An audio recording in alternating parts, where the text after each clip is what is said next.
Oke, pertama P3 sudah menyampaikan dukungan kepada Mas Ganjar ini kan di tanggal 30 April ya pada waktu itu. Dan itu langsung diterima oleh Ibu Mega di kantor PDI Perjuangan. Pada waktu pertemuan tertutup, kami dari P3 disampaikan oleh kami, dalam hal ini saya sendiri, menyampaikan pada saat itu, Bu, setelah kita memberikan dukungan ini, saya kira langkah yang perlu dipercepat adalah pertama pembentukan tim, di mana tim nanti bertanggung jawab untuk pertama penyusunan konten, apakah itu alas untuk rencana pembangunan jangka menengah kalau Ganjar menang nanti, ataupun isu strategis yang mau kita angkat. Yang kedua, dilakukan pemetaan, di mana sih Ganjar ini lemah, di mana kuat, gitu. Kemudian yang ketiga tentu pembentukan tim kampanye. Saya mengistilahkannya tim bersama karena kita berharap masih ada partai lain yang bergabung di dalam kerjasama politik kita. Nah, tiga hal ini kemudian direspons oleh DPP PDI Perjuangan, Mbak Puan ke kita hari Senin yang lalu, tanggal 29 Mei, dan meminta agar tindak lanjut terhadap tiga hal ini kita seriuskan dengan penyusunan nama-nama dan pembagian tugas dan peran. Sekarang masih berjalan, mungkin dalam pekan ini kita akan memfinalisasi nama dari P3 untuk disampaikan ke PDI Perjuangan. Tentu sebagai sebuah tim, kita tidak akan bergerak hanya P3 PDI Perjuangan saja. Dan alhamdulillah hari Jumat yang lalu, PAN juga sudah bertemu dengan Ibu Mega. Harapan kita tentu itu menjadi sinyal bahwa PAN akan bergabung dengan koalisi ini, begitu. Kalau dilihat dari narasi yang hari ini diedarkan di media, di WhatsApp grup, itu menyitir pernyataan saya sekian bulan silam, PAN dan P3 sepakat usung Erick Thohir, itu padahal pernyataan sekian bulan silam dan diolah-olah lah begitu. Artinya ada yang bergerak untuk itu, sehingga saya menyimpan optimisme bahwa PAN akan mengusung nama Mas Ganjar juga, apalagi Pak Zul dalam rakernasnya juga di depan Mas Ganjar waktu itu di Semarang menyampaikan di depan Pak Jokowi bahwa masalah bangsa ini akan selesai kalau Ganjar dan Erick bersatu. Minimal kan Ganjarnya udah sama. Gitu. Jadi kalau bicara tim, itulah perkembangan terakhir. Kita sedang menyusun, mungkin pekan ini akan selesai. Dengan sendirinya ya, karena memang PDIP adalah partai asalnya Mas Ganjar dan partai terbesar. Tetapi juga kita membuka kemungkinan nama-nama di luar partai untuk menjadi tim. Seperti dulu ketika kita memutuskan Pak Erick Thohir untuk menjadi ketua TKN, ini juga dibahas. Ada nama-nama seperti misalnya Pak Andika atau nama yang lain begitu ya. Itu untuk masuk menjadi ketua tim ini secara resmi. Karena kan kalau sekarang ini dibentuk tim, pada dasarnya Mbak Puan kan sudah ditetapkan sebagai ketua tim pemenangan Ganjar di internal PDI Perjuangan. Nah, apakah nanti ketua TKN-nya, tim kampanye nasional resmi yang didaftarkan di KPU itu adalah tetap Mbak Puan atau tidak, ya nanti kita lihat perkembangannya seperti apa.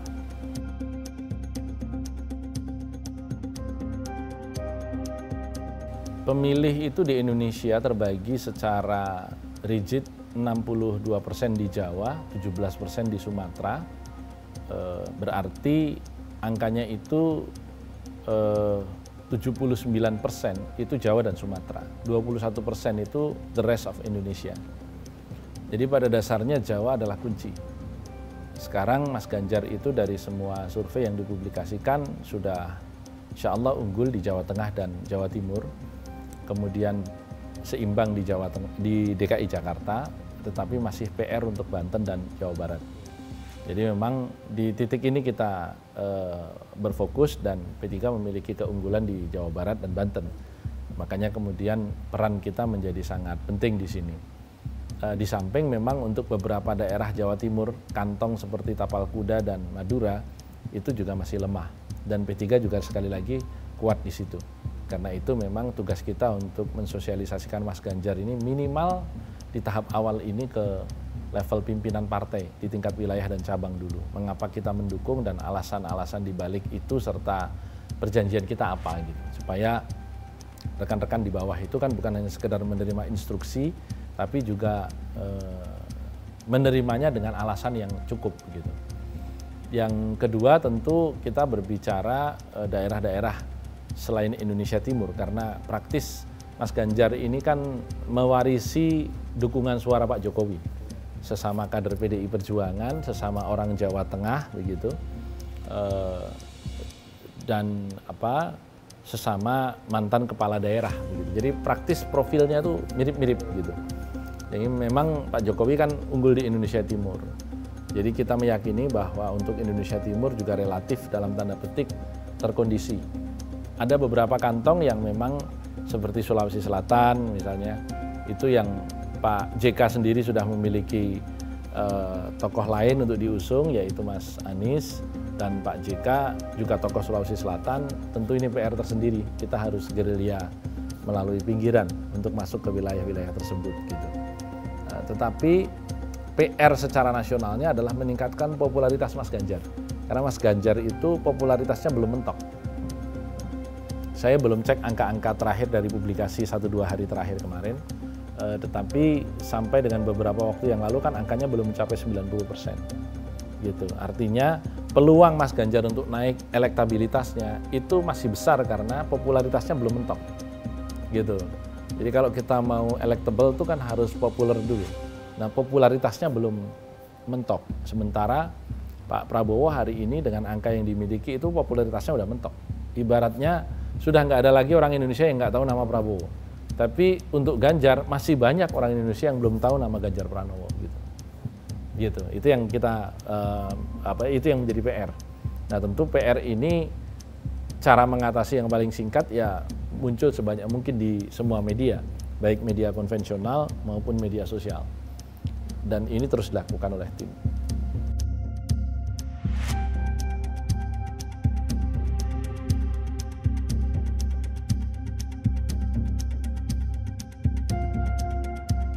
Pertama, basisnya bukan kekurangan, tetapi basisnya adalah kenyataan bahwa partai-partai nasional sudah punya calon presidennya sendiri-sendiri. Gitu. Kita tahu persis kekuatan kedua di parlemen sudah punya calon presiden, namanya Erlangga Hartarto. Soal laku atau tidak kan itu market yang akan menjawabnya. Kemudian yang kedua, Pak Prabowo Subianto oleh partainya juga sudah dideklar menjadi calon presiden. Jadi praktis 3 kekuatan partai nasionalis yang merupakan urut 1, 2, 3 di parlemen sudah punya capres sendiri-sendiri. Jadi adalah wajar kalau kita menyasar yang belum punya. Gitu, yang belum punya capres apalagi belum punya cawapres gitu. Jadi apa yang disampaikan Mas Hasto itu basisnya adalah basis elektoral, bukan basis ideologis. Baru alasan keduanya adalah kebutuhan Mas Ganjar, bahwa apapun judulnya Mas Ganjar ini adalah sosok nasionalis, meskipun kawan-kawan PDIP selalu mengatakan tidak bisa dipisahkan nasionalisme dan religiusitas, saya setuju itu, tetapi karakter orang kan kelihatan. Kalau kita merujuk kepada teorinya Gertz yang menyampaikan ada santri, priayi, dan abangan, realitas itu kan hidup di masyarakat Indonesia. Bung Karno di dalam tulisan pertamanya yang dimuat di buku di bawah bendera revolusi, jilid 1 itu kan juga menuliskan itu. Beliau menuliskan Islamisme, Marxisme atau komunisme, dan nasionalisme. Itulah 3 pilar Indonesia gitu pada saat itu. Sehingga itu yang sampai hari ini juga masih ada kan. Hanya karena Marxisme dan komunisme dilarang di Indonesia, ya berarti tinggal Islamisme dan nasionalisme. Apapun judulnya, Mas Ganjar hari ini adalah figur nasionalis yang membutuhkan sosok religius. Nah, religius ini tentu ada 2 hal. Religius dari institusi pengusung dan religius dari karakter calon wakil presiden.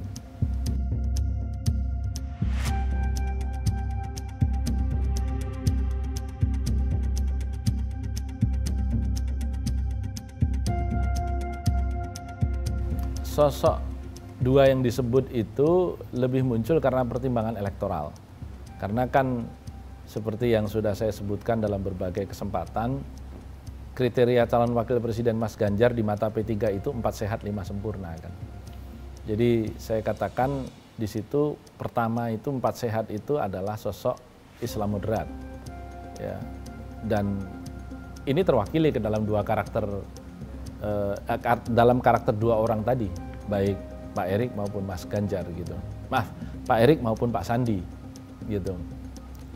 Artinya kalau disampaikan bahwa ini bukan mewakili sosok religius, ya memang tidak religius amat begitu.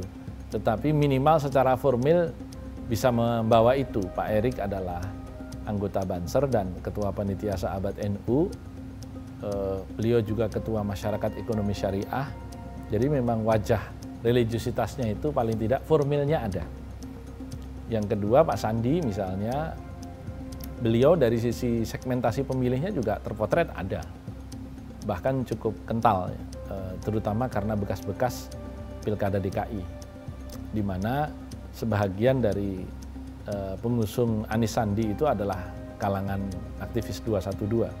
Itu kan masih ada yang melekat kepada Pak Sandi juga, meskipun hari ini tentu mayoritas ada di Pak Anies ya. Gitu. Yang kedua, Pak Sandi juga pemegang kartu tanda anggota NU yang diberikan langsung oleh Ketua Umum waktu itu Pak Said Agil Sirot, tapi sekaligus juga pengurus Majelis Ekonomi Kreatif pimpinan pusat Muhammadiyah. Jadi ini dia Muhammadinu, gitu, dua gitu ya. Jadi dari sisi itu sebenarnya kriteria religiusnya masuk-masuk. Hanya tentu sebagai partai politik kita ada fatsun ya, apapun Bu Mega dan PDI Perjuangan adalah partai yang memiliki golden ticket. Tanpa partai manapun sebenarnya cukup. Yang kedua, Bu Mega tentu memiliki privilege untuk juga bukan hanya sekedar mengusung capres, juga memberikan persetujuan untuk siapa cawapres. Saya pribadi mengamati Bu Mega itu memiliki konsistensi pola. Itulah kenapa kemudian nama tidak berhenti untuk cawapres ini hanya di Erik dan Sandi, yang memang sudah sejak lama didorong oleh Pak Jokowi menjadi cawapres Mas Ganjar. Bahkan belakangan sudah berkembang ya Ganjar atau Prabowo gitu, dari dua-dua gitu. Apa pola yang saya sampaikan itu? Coba kalian amati dari tahun 2001, Bu Mega itu polanya konsisten. Waktu ngambil Pak Hamzah 2001 sebagai cawapres, itu ada pilihan politisi yang sama seniornya bahkan dari partai yang lebih besar. Waktu itu adalah Golkar, Pak Akbar Tanjung. Juga ada figur lain yang itu adalah Pak SBY. Tapi beliau memilih Pak Hamzahas. Gitu. Waktu itu kan PDIP 33% suaranya di parlemen. Jadi ya geraknya PDIP kemana itulah yang akan hampir pasti menentukan sikap mayoritas DPR. Waktu itu beliau memerintahkan PDI Perjuangan dukung Pak Hamzah. Apa karakter Pak Hamzah itu? NU tua luar Jawa. Ya. 2014 beliau memilih Pak Hasyim Muzadi. NU tua. Luar Jawanya enggak, tapi NU tua. Ya, itu yang kedua. 2014 beliau memilih Pak Yusuf Kalla untuk mendampingi Pak Jokowi. NU tua luar Jawa. Gitu. Yang keempat Kiai Ma'ruf, NU tua luar Jawa. Karena Kiai Ma'ruf itu orang Banten, bukan orang Jawa. Gitu. Jadi ada konsistensi pola di situ. Yang saya baca bahwa Bu Mega hari ini bukan berbeda dengan Bu Mega 20 tahun yang lalu. Bu Mega itu orang yang setia kepada pola, kepada pattern. Ada beberapa politisi dan kebanyakan politisi yang setia kepada market, seperti Pak Jokowi. Orang yang suka akan mengatakan beliau memiliki pragmatisme dan kecerdasan berpolitik. Orang yang nggak akan suka atau orang yang nggak suka akan mengatakan yaitu politisi oportunis. Gitu. Tergantung Anda pecinta atau pembenci. Gitu. Tinggal perspektif itu saja.